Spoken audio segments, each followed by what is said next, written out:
ঘরে চাল ডাল কিছু নাই, সেটা 2 মাসের মাইনে বাকি আছে, আর গানে হুঁশ নাই, মদকে ঘুমাইছে। খাওয়ার দম রাতে বিয়ে কে করতে পারছিল শুয়োরের বাচ্চা? ও বিয়ের আগে বাবু সোনা, আর এখন আমি শুয়োরের বাচ্চা। বিয়ের আগে যদি জানতাম যে তুই মদ খাস তাহলে তোকে বিয়ে করতাম না রে পাঁঠা।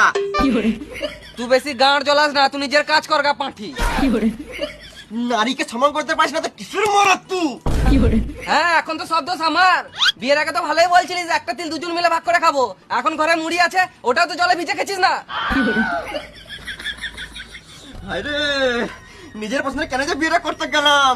যদি মামার পছন্দে বিয়েটা করতাম তাহলে টাইমে টাইমে ভোজন আর টাইমে টাইমে চড়িয়ে দেবো।